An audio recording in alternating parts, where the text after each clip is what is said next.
into a bookstore and they'll define it as cult. In fact, the main man who was to indoctrinate me in brain mushroom was a guy by the name of Brian. I forget his last name. I'll just call him Brian.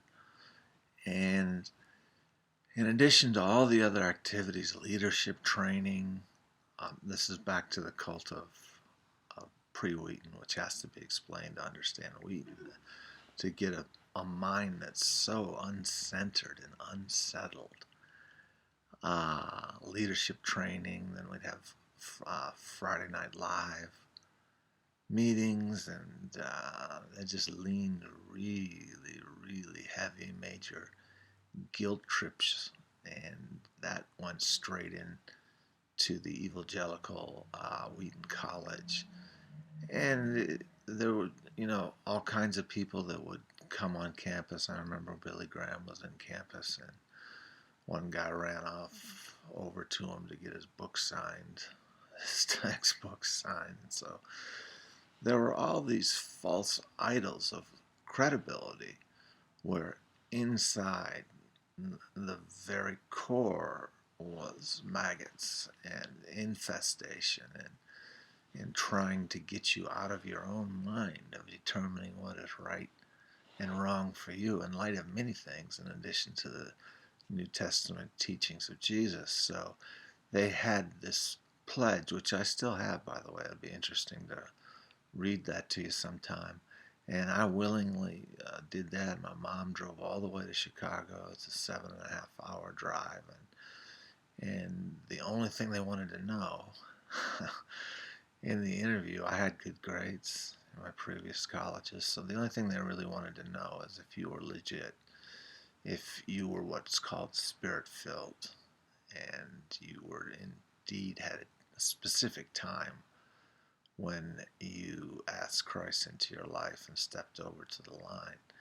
And on that basis of your answers determined whether you got in to Wheaton College or not.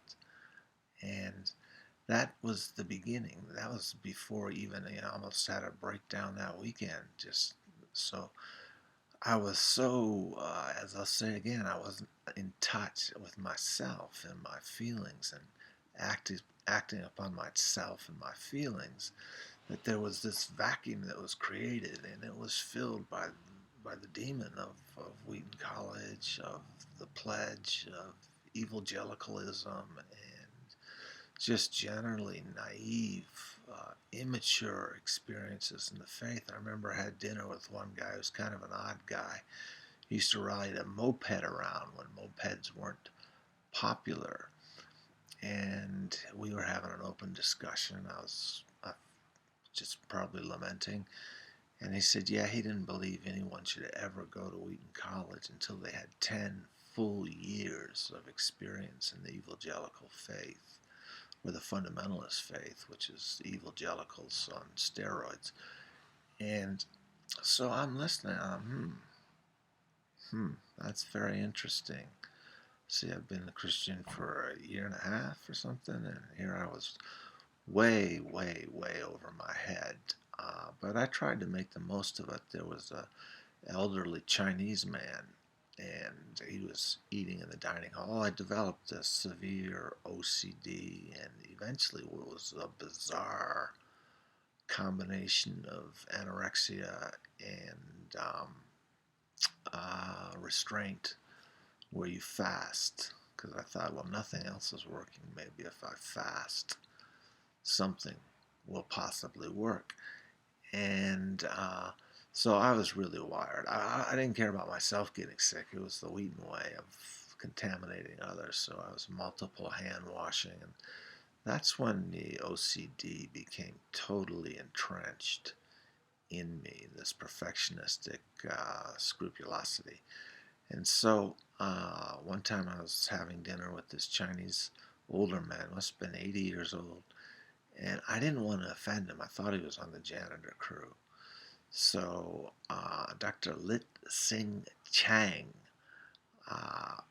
and he was not on the janitor crew. He was a PhD teaching graduate school, and translation known probably all around the world at the time from him translating Chinese stuff into English. And his main work was apologetic and saying how all these beliefs and whatever they believed, Buddhism and ancestor worship and the faiths of China. And he, once he learned how Maddie spoke Chinese, he was extremely interested in me. And Maddie too. So Maddie got some strong prayers going his way 36 years ago. And he's an interesting man, very balanced and stable. And he was the first one that really opened me up to the ideal possibility of healing, emotional healing, physical healing, because it had happened so many times. I just got out a letter that he wrote to me 35 years ago, and in that letter he talked about how he was healed a half dozen different ways that enabled him to go forward and continue to speak what he believed in. Lots of other encounters, most of them negative, where I felt highly uncomfortable. You know, every activity, every room, the seat in the lunchroom was the closest to the door. The seat in the classroom was in the rear and the closest to the door. The seat in church was closest to the door. And I was seeing a psychologist there at the time, and I was telling him how I was freaking out over my seating in the chapel because it wasn't on the aisle. And the psychologist went to the administrators and said, hey, you know, this guy needs to be on the aisle. And after some hassle, I did actually get on the aisle. But once you're that far gone, you don't have exercise, you don't have the good food because of the fasting and the scrupulosity. You don't have sound sleep. A favorite technique of the Krishnas, which my second cousin would have died from, had her own mother died, and she finally got out of the Krishnas, out of Miami, was sleep deprivation. Now, Wheaton didn't deliberately deprive me of sleep, but because of the atmosphere and the OCD and the scrupulosity, I simply couldn't sleep in the noise. And so I must have changed rooms 2 or 3 times and never got any basic amounts of sleep. And so you add all those together, and it goes back to the Berea High days that perhaps you might have experienced. You know, no breakfast for fear of vomiting, a caffeinated beverage, what the Mormons would frown upon, for lunch, and by the end of the day, you're just totally fried, let alone sleepless nights. And as this multiplied more and more and more, I finally had to get out. I had a meltdown, breakdown, whatever you want to call it.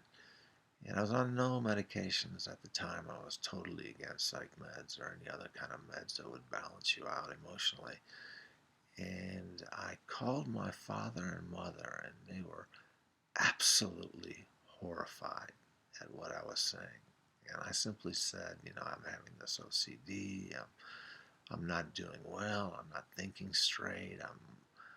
I can attend class, you know, half the time. And somehow, amazingly, I got through that first semester with the Old Testament survey, New Testament survey, Christian philosophy, chapel 4 times a week, church Sunday, then Sunday school, and then special ministry night. Well, it's very similar back again to the crusade. They just get you everyone. So I was doing things 4 nights a week with them, and when ultimately they tried to get me to play rugby, I had no interest in rugby. I was interested in running, and the cult leader there, Eric Swanson, was heavily pressuring me to play rugby, and he just assumed I was a shitty athlete and was afraid to play. But that had nothing. I had finally maintained some balance in that horrible crusade year out here in Boulder. I was involved in the cult from the end of my freshman year in Oxford, Ohio, to a couple years later, really, even though I wasn't attending meetings. And they're very into charisma, far, far over character, uh, very much into what you can do for them. They believed everyone had the gift of evangelism, and really, there's only a few Billy Grahams out there, and I wasn't one of them. But since I was told I was, I had this compulsion at Wheaton to share my faith with anybody who riding my bike down the sidewalk, a group of guys playing football, or people in the grocery stores, or anywhere I went. I still had this compulsion, this brainwashing that I was going to be the one, this Joseph Smith concept that I was going to be the one that was going to lead